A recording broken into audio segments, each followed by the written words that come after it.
Hello there and welcome. It's Morgana here with today's demonstration where I will take on the mighty bald eagle and show you how to paint this beautiful bird using watercolour.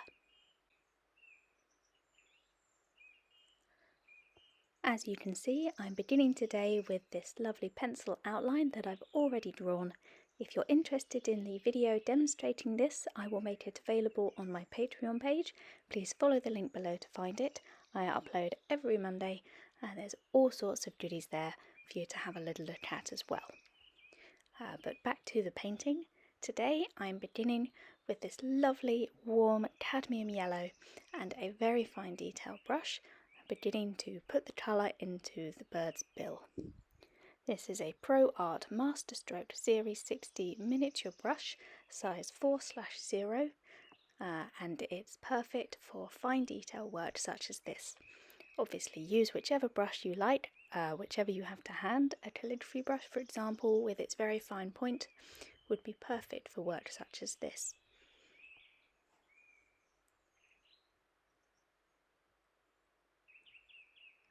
So my first priority is getting that characteristic shape, following the pencil lines that I've already put down, bringing that yellow colour up from the bird's bill and into his face a little, just to make sure he has that characteristic stern expression.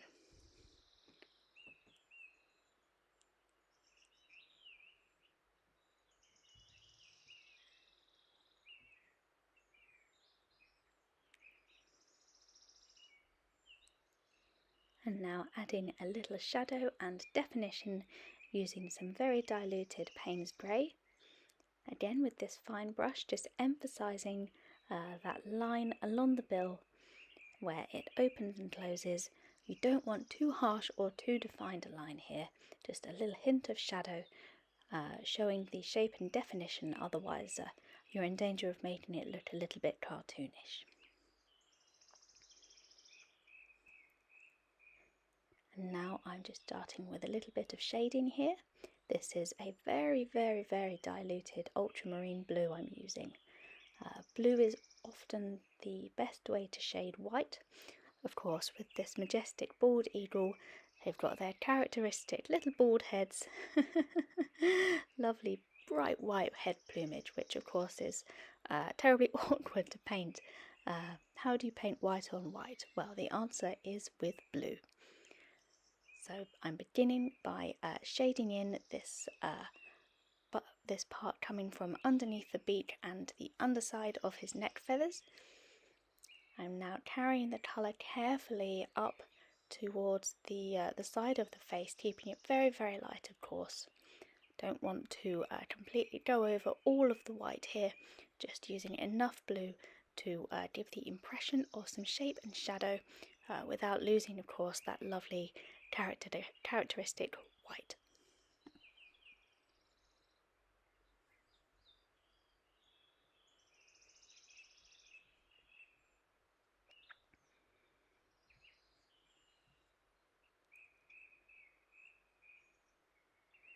And now bringing in a little extra definition around the top of the head, sketching in using a darker colour the brow bone that goes over the bird's eye.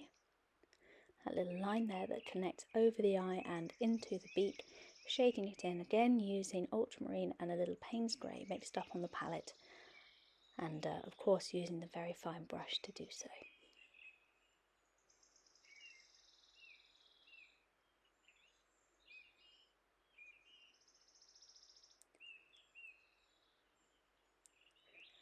And now beginning with the eye, characteristic, surprisingly circular eyes when you actually look at them. I know it looks like he's wearing a pair of glasses at the moment, but trust me, it'll work. That shading there underneath the brow bone, basically following the contours of the bird's skull underneath its feathers. Just the adding a little extra ultramarine there just to give the impression of the shadow in the eye socket around the actual eye. And again using this very fine brush, and I'm using Payne's Grey here because it's It's what's already on my palette, but you could equally use a nice black to just very, very carefully dot in that fierce pupil. I'm positioning it slightly to the forefront of the bird's circular eye to make it look like he's staring forward, following the path of his flight. And I'm leaving a small dot of white in the top of the pupil as well, to give the impression of the light glinting off our bird's eye, giving him a little bit of extra life and a little bit of extra expression.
And now just using a little paint spray to dot in the bird's little top slit of a nostril, just right at the top of the beak there.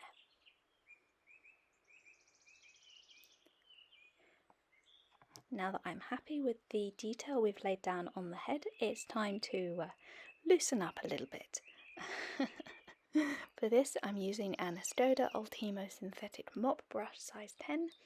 Use whatever mop brush you have. I would strongly recommend a mop for this, as it holds a lovely amount of water and paint, and you can get lovely shapes with it. I'm using sepia at the moment. This is Winsor & Newton Cotman brand sepia, and I'm just starting to bring it down to these lovely long outstretched wing feathers here.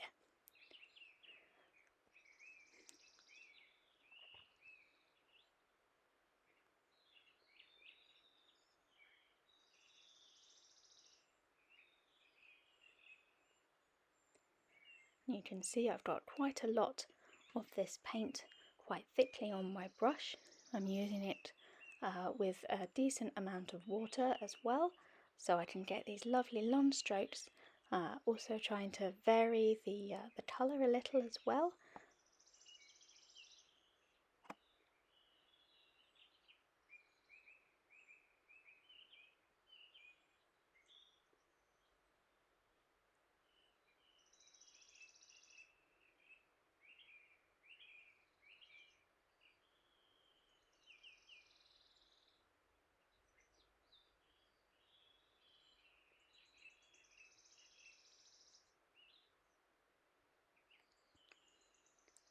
And you can see here that I'm just using the lovely shape of the mop brush to make it nice and easy for me to fill in the vast expanse of this bird's beautiful outstretched wing.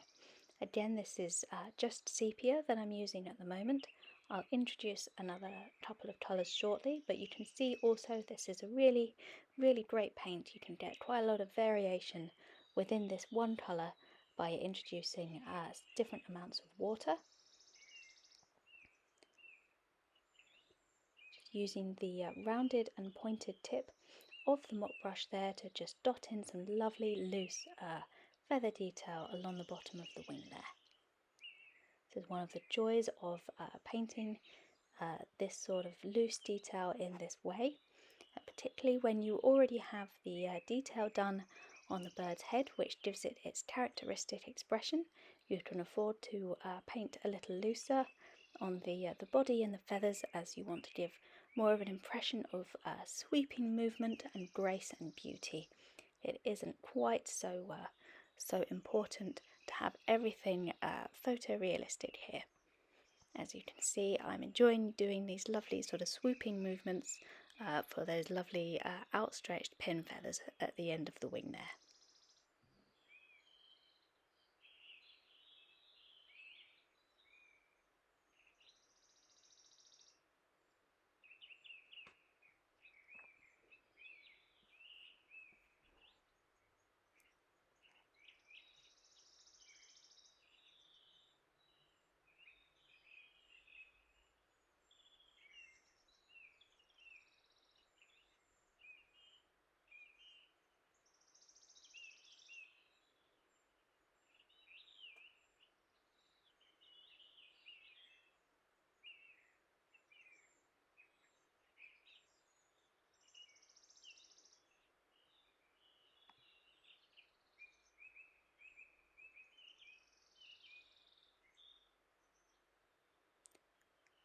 As you can see, I've introduced some darker colours into this wing.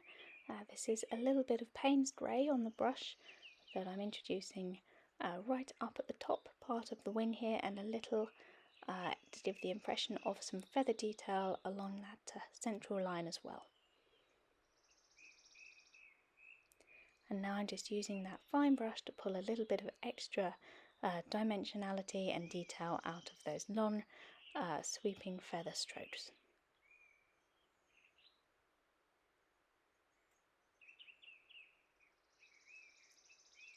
You can see as well here that the paint is still lovely and wet in this wing where I put the sepia in initially, so as I'm adding more of the Payne's grey, it's flowing beautifully into the brown, and it's making this lovely medley of dark colours, and I'm able to just do these nice quick strokes to give the impression of the bird's individual feathers while still keeping it lovely and loose.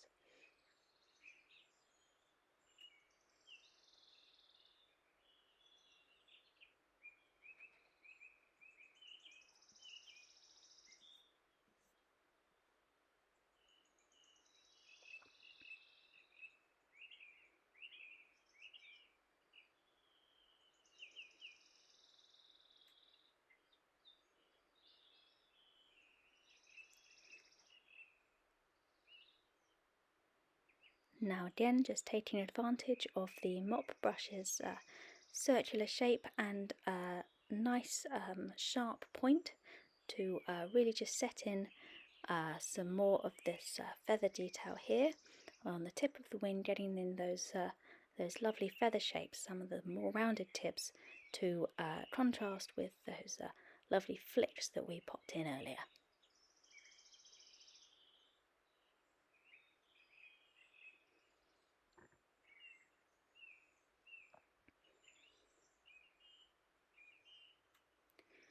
Now I'm using a little table salt here, going to create some salt effects on this bird. I've poured it into this egg cup for ease of access, and now I'm going to sprinkle some salt just very lightly just down the inside of the bird's wing here. This is the same technique that previous viewers will have seen me use in various landscape paintings. This is going to be a more subtle effect. The paint here is very thick, so the salt isn't going to pull it all up and create those wild sort of white blooms as it would do in other paintings where I've used it on a quite a thin sort of background wash, and it creates those little white freckles that we're all familiar with. This here is going to create some interesting texture when the paint dries, but the one downside of using salt for paint effects is that it does mean your paint will take longer to dry, as the salt seems to create extra moisture. So while that salt and that paint on the wing is drying, I'm busying myself by putting in our bird's body here, just using little dabs of the brush. Again, this lovely, rich, warm sepia colour, and the mop brush doing sterling work there. Avoiding the little tucked up feet at the back there for now. I'll fill those in later, But for now, just wanting to get in a little bit of shape and shadow on the bird's body, varying the amount of water that I've got on my brush and allowing the darker and the lighter tones of sepia to do their magic there. I'm also using quite feathered strokes, if you'll pardon the pun, to get that lovely raggedy looking, natural looking collar of white around the bird's neck. That characteristic white head of the bald eagle, of course, very important to get right. And I wanted to show the natural looking sort of almost raggediness overlay of the feathers that go there. If you actually look at a photograph, it's never a very straight, smooth line with the bald eagles. It's always a ragged edge. So I wanted to demonstrate that, and I think using the fine point of this brush to just do some little flicks there has worked like a charm.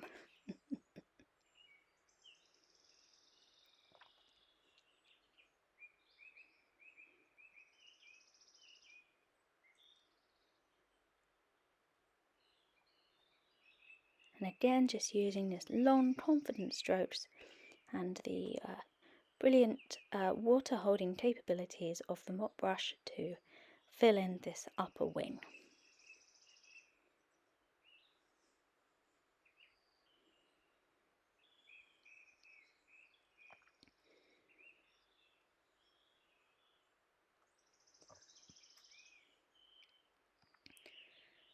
And just doing these little strokes here, one after the other, layering them up. You can see here just these little dabs of shape, and how easy was that to put in these lovely raggedy feathers along the bottom part of the wing. It really spontaneous and natural, and really, really nice. I think it's a lovely technique to use with the mop brush.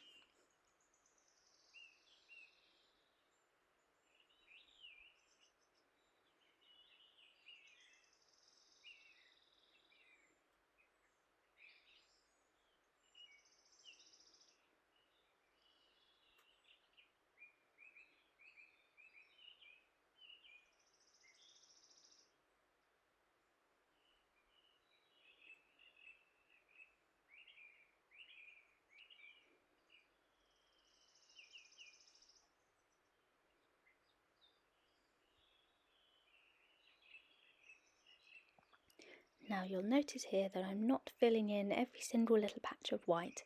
You'll see on both wings I've left some hints of the white paper peeking through. This is to give the impression of the sunlight glinting off the shine of those beautiful feathers there.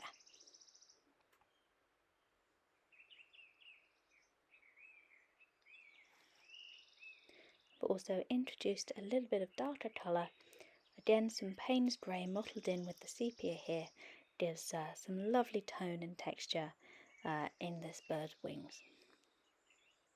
Would highly recommend this colour combo if you're doing any other similarly dark coloured birds that it can be quite difficult to make a distinction, with very, very dark feathered birds. But the combination of the sepia and the Payne's grey seems to work pretty well. It's the best one I've found so far. So you can take that as a recommendation if you like.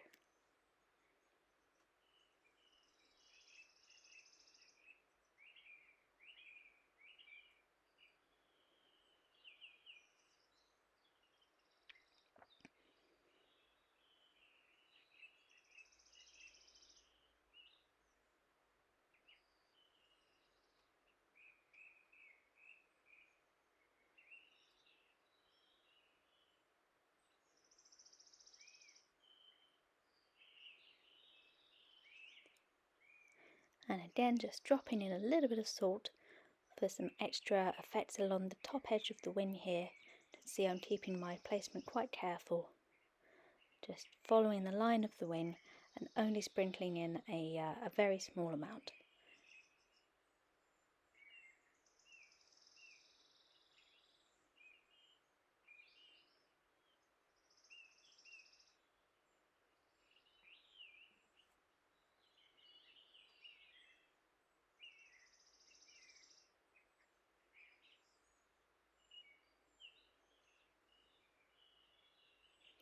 Now I'm coming in again with this lovely cadmium yellow, mixed it with a little bit of the sepia and a little of the raw sienna as well, just to start putting in some detail on the bird's little tucked up feet. Back to using the fine detail brush, following those rough pencil outlines. The claws on this particular bird are in shadow in the reference photo that I'm using. It's a photograph by Cheryl Prince, which is available on petsales.com. Wonderful website. I will pop a link to it below in the video description if anyone's interested in popping over and having a quick look.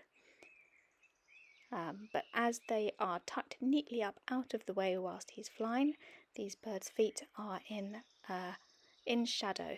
So I'm putting in some extra Payne's Grey and Ultramarine over the yellow, darkening it down a little bit, just making it a little bit more in keeping with the darker colours on the bird's body.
Starting work on the bird's tail now.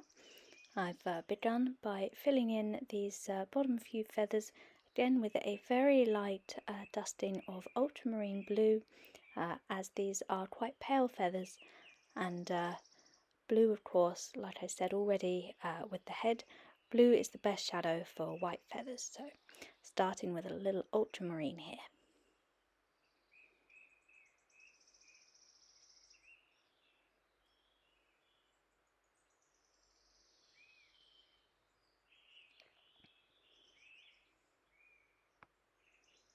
And now just bringing in a little bit of raw sienna, that lovely, slightly buff yellowish tinge on this bird's tail feathers.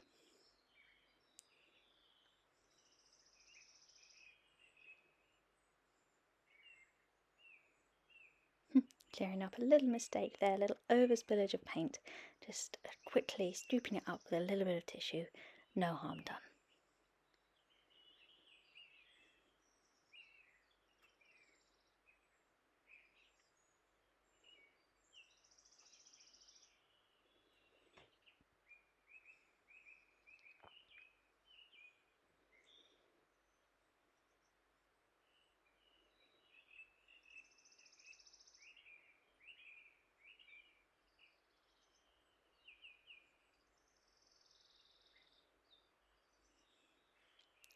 So I'm beginning to add a little bit of detail and shading into the tail here with an extra bit of sepia.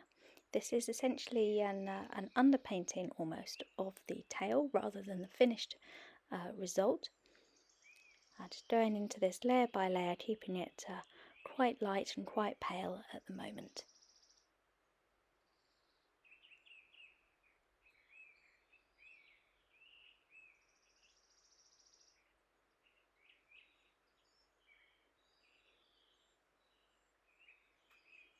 And now just using that fine brush again to start bringing a little bit more detail and definition into these feathers.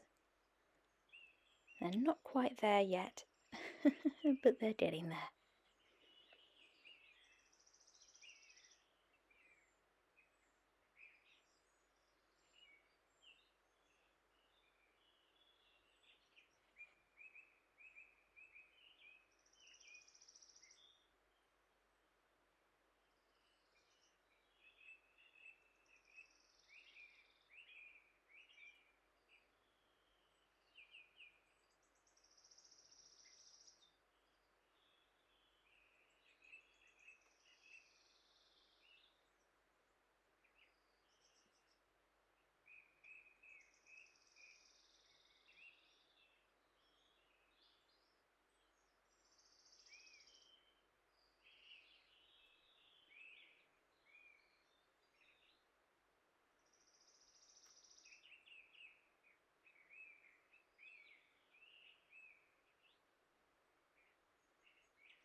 Now I'm just adding a little detail into the background of the painting, leaving it mostly white but doing some lovely spatter detail to just contextualise and ground our lovely eagle into his painting.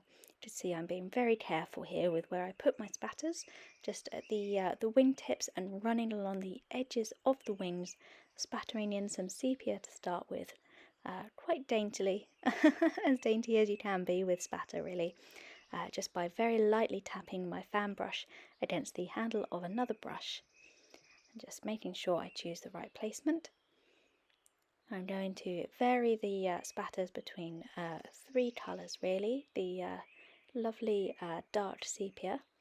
I'm now going to spatter in a little ultramarine blue as well, just to echo those faint blue shadows that you see in our beautiful bird here.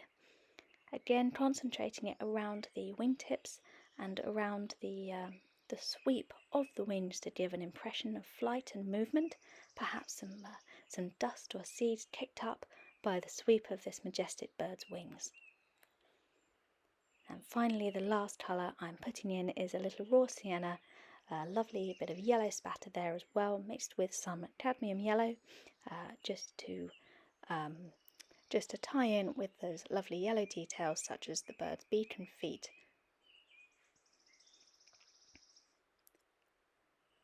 Just trying to show you quickly here what I meant about the salt. We're getting a lovely effect in the underwing there, but as you can see, these little parts where the salt grains are have still yet to dry, despite the fact that everything else around them has fully dried and everything should be dry by now. However, it's those salt grains that keeps those little droplets of moisture there. Now I am just finishing off painting the bird's tail. I forgot to turn my camera on for the first part here, which I do apologise for, but as you can see I'm essentially adding a glaze over the top of these feathers here. I'm using the very dirty paint water that I have mixed with a little extra sepia and ultramarine, and I'm essentially just glazing across the tops of these feathers, darkening them down a little, and I'm adding some sort of pointed sweeping detail as well, which is what I felt that they were lacking. You can see here just pulling down the tips of those feathers, giving them a little extra bit of life and a little bit of movement, I think. I think before they looked a little bit blunt and a little bit strange against the wonderful lively ragged edges that we've given this eagle's wings. So just using the sweep of the brush there to give the lovely fan of that tail a little bit of extra movement, which I think is echoed by the delicate spatters you can see just underneath the bird's tail there. I think that gives a real impression of movement and flight without being too overwhelming.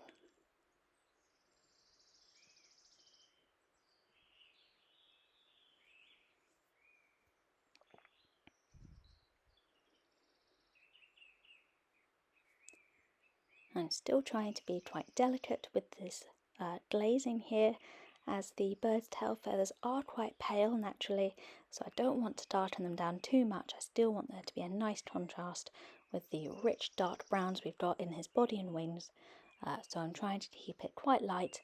You can see there, just using a tissue to quickly dab out a little bit of excess colour, put in a little bit of extra detail there.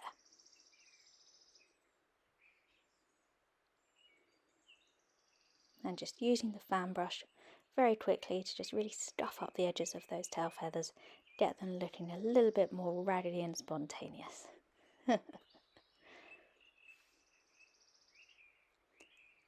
So here we are with the finished bird. I've removed the tape from the painting. I think he looks very handsome.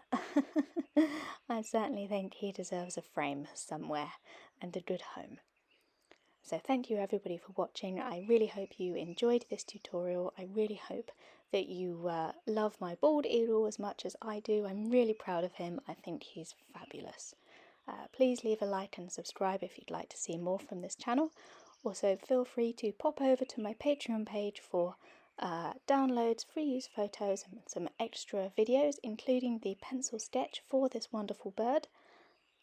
And that's all from me today. Thank you very much for watching, and I will see you all again in the next video.